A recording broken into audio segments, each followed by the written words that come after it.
At my shop, I always say to people, the marketing, the theory, the specs, it's all great. I don't really care unless it produces something that we want. Is it better for you? Does it perform better? Is it more forgiving? Is it actually going to help you play better golf? It doesn't matter what something was designed to do or what the industry says it's going to do. I only care about what actually happens. So my mind recently has come to wedges specifically. So obviously grinds and lofts and bounces, all those things. We know those are very important depending on someone's delivery for hitting better wedge shots. But what about like just the basic stuff, the actual construction of the club? A forgiving wedge versus a non-forgiving wedge. With irons, it's pretty clear. If you're not that great of a player, you shouldn't really be playing small cavity backs or blades. If you are a really good player, you might find that helps you hit more greens and be more precise. With wedges, the question is, are we swinging them fast enough? Are we doing enough with our delivery where forgiveness is a priority? Because as we'll see, the more forgiving something gets, you actually have less fitting options, generally speaking. So I'm going to start with a Vokey SM10, very blade style wedge. Vokey is a company that takes tour player feedback above all else. They want to know what those guys want. What does Justin Thomas want to see in a wedge improvement?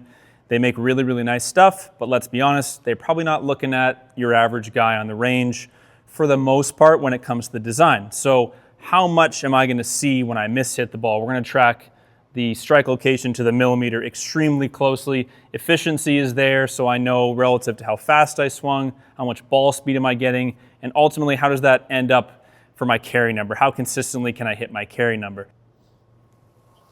So that one felt pretty good. Yeah, not a great strike there. Not a great strike there. A little bit low in the heel. The low part's okay. There's nothing wrong with hitting a wedge about a groove low. Most people probably hit their wedges too high in the face.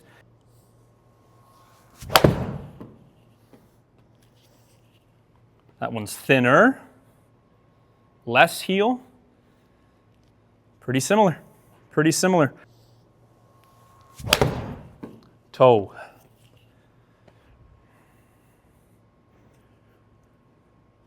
Interesting.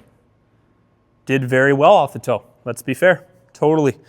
The efficiency number is really the one to watch there because without trying to, I did swing a little bit faster. So relative to the club head speed, 10 millimeters off the toe, it actually produced pretty good energy. So I didn't get a big loss of distance.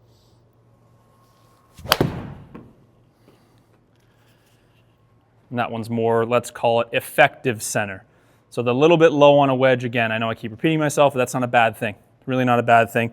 There's another 92 ball speed. There's another efficiency number that's almost the same.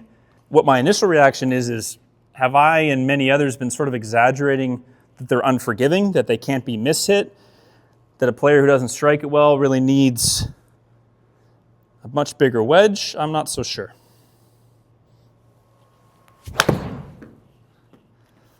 Tried to hit that one worse again. Yeah, okay, so that's our first kind of interesting one there. So efficiency really went down on that one. You know, you're looking at this and going, dude, you're 4 yards short, who cares? People think they need a forgiving wedge because they leave their wedges short all the time and it feels mishit.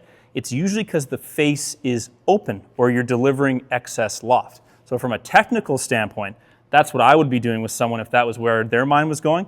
Put dynamic loft on the screen, show them, hey, this 54, you're hitting it with 56 degrees of loft. There's your problem. It's not that all of a sudden the big chunky wedge is going to fix that for you. Let me show you how to deliver better, wrist conditions, release the club better, etc.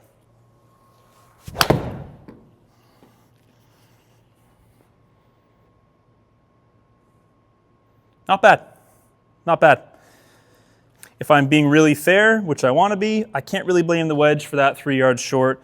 This is telling me I personally delivered 1 degree extra loft. That's my swing. As a general rule across the entire product line, ping clubs have really always biased themselves on the a little bit easier to hit side. So with the wedges, we're going to see what the functional difference actually is. From a purely logical and maybe even just confident standpoint, I often at least get that idea in someone's head that says, hey, listen, this company, if you want to make a rational choice, we'll do some testing. They've sort of built in some forgiveness features that should help you with your mishits. But again, that is marketing. So we must separate what's marketing, what is it supposed to do, what does it actually do.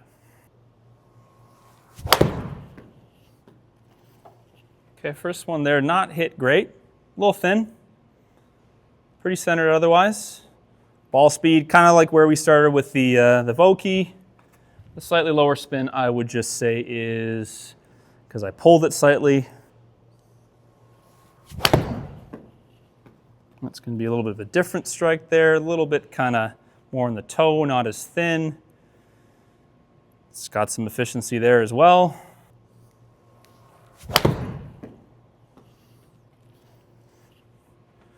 Kind of a slightly low one there. Again, good number. Pretty consistent launch, pretty consistent spin. I don't fit people with the typical sales technique. Hit a bunch with that, hit a bunch with that, and then just randomly take shots out and make it seem, or I don't know, whatever, make one seem like it's better. I don't do that. I only want to know when you've made really similar deliveries down to club head speed and face angle and delivered loft, what are the wedges doing? So a few swings in, they're very similar. That one should be pretty nice. Low on the face, which is not a bad thing. It's got lots of spin. Launch came out a little bit lower. The 108 number's there again. That didn't feel like I hit it very well.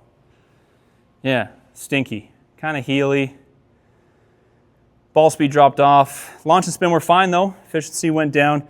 That's not that different than what the Vokey did, honestly. It really isn't.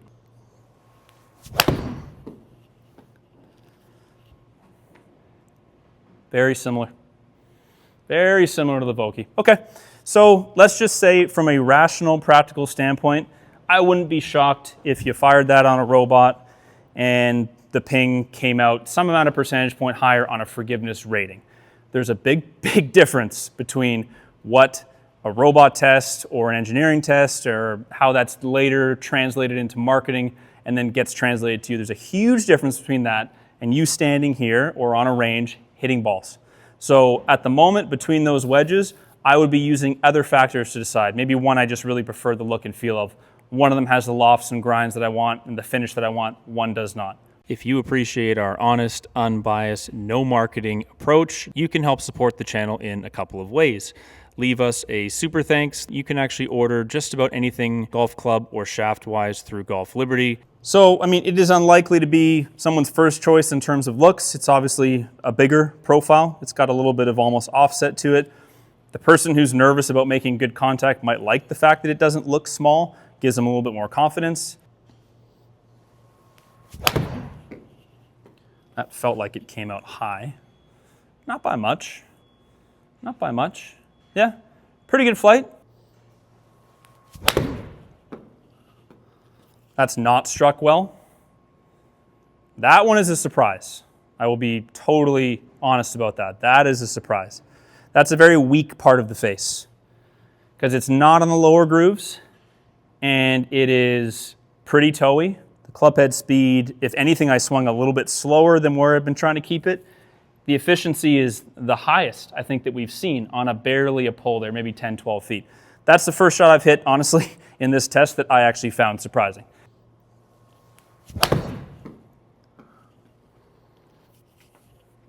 It was pretty good overall.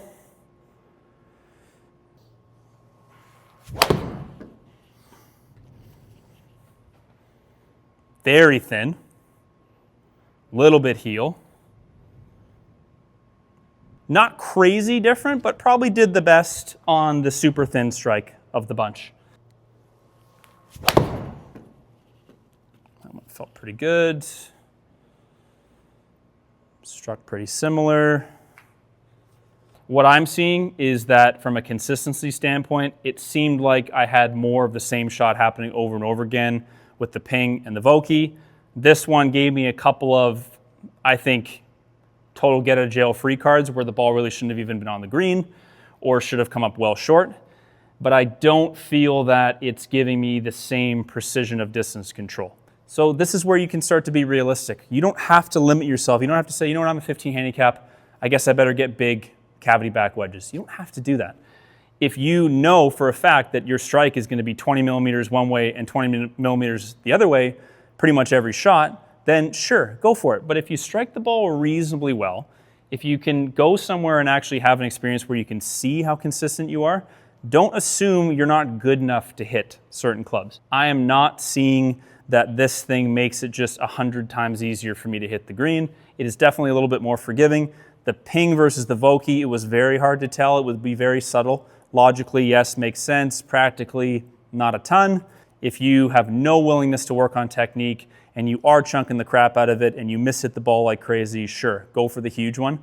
But if you hit it reasonably, I think these are a little bit tighter together than most people would expect. I think the marketing is kind of exaggerating how much forgiveness is really going to happen with something with so much loft and not that big and fast of a swing. So averages can be misleading. We've got the Vokey here, we've got the ping here, we've got the Cleveland big guy up here. The ping did a very good job of keeping launch angle and spin rate in a very tight window, meaning these numbers here are variances, and it didn't have a lot of variance.